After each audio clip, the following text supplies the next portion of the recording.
Hi, welcome. We're going to do a video here kind of explaining these multiple choice practice. And what I'm collecting is actually the notes. So if we look at this question 1, it says the proportion of marshmallows in a cereal is lower than it used to be. That's our hunch. So when we think about our H sub O and our H sub A, we notice that if it's lower, then the new one has something less than the old one. And this is called a one-sided test. And you'll see the reason why they call that in a minute. So they've asked for you to calculate, they went ahead and already calculated the test statistic. So in a lot of ways, you're not doing much here. You're just looking at how they set it up and how the test statistic would produce a p-value. So with that said, I made some notes, and again, I would suggest kind of pausing the video, taking the notes, and then once you've taken the notes, read over your notes while you hear me talking through this. So if you want to pause it and take the notes for question 1, and then replay the video. Okay, so getting into the specifics of question 1, they said, is the cereal lower? And so if it is exactly the same, and we did a bunch of samples, and we kind of have to assume that there's been no change, then H sub O is the old is equal to the new. And that's exactly what that says.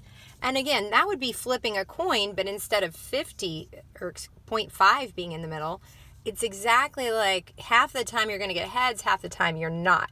So if you think of that, if the cereal is the same, old versus new, then half the time, a lot of the time they'll be exactly the same 0. But if you flip a coin, one might have a little bit more sugar and the other one might not. And so there should be an equal opportunity for each one of the cereals to be more sugar than the other.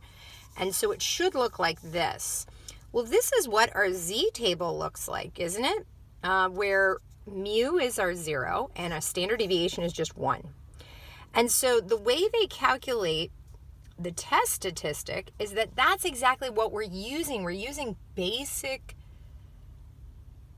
Z-score calculations to tell us how rare of an outcome is that.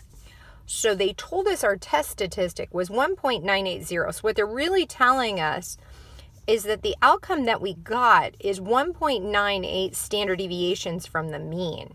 And that's pretty rare. If that's where you were at height, that's a pretty rare outcome. Now again, remember that we had a one-sided test.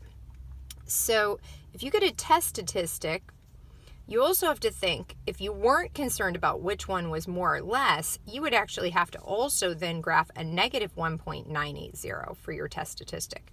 But we're only interested in if it was one greater than the other. So that's why this is a one-sided test.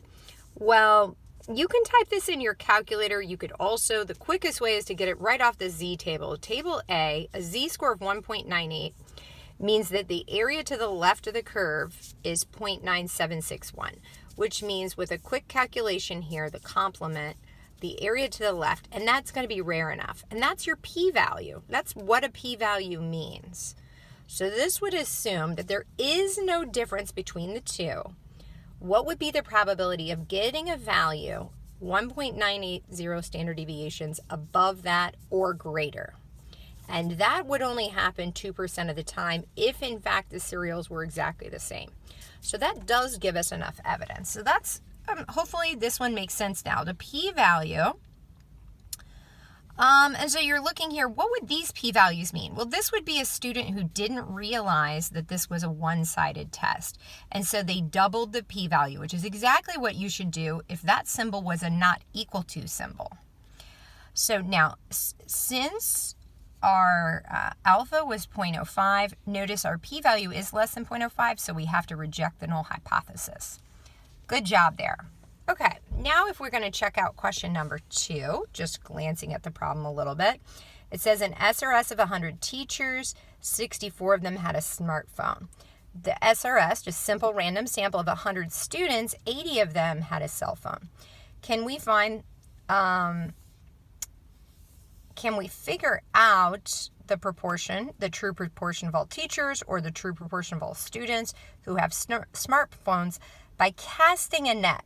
So we're going to cast this 95% confidence interval that there is a difference between there.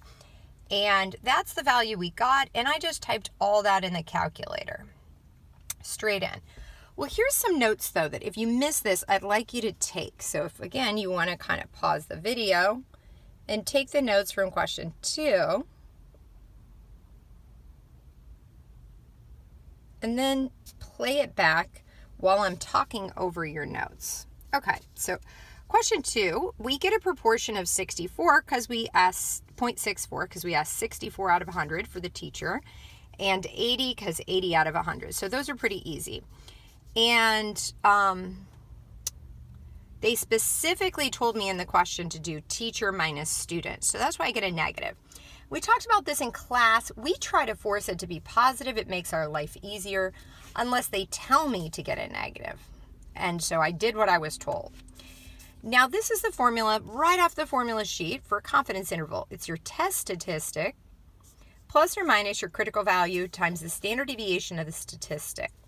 So as we look here, we say to ourselves, we definitely get negative 0.16, and that should be in the middle of your confidence interval. So we can already kind of ballpark eliminate A and B. They're not going to make sense.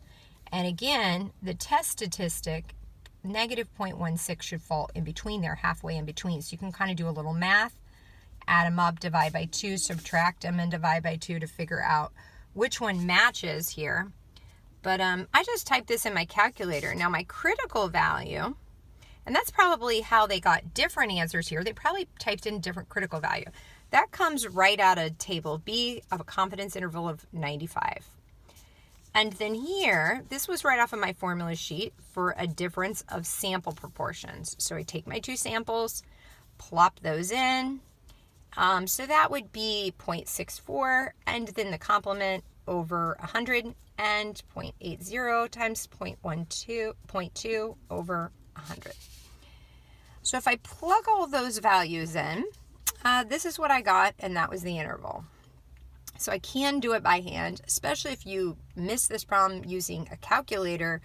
You really should take a step back and think about what calculating it by hand would do. Because if you type something in a calculator wrong, you may not have realized why your answer did not make sense.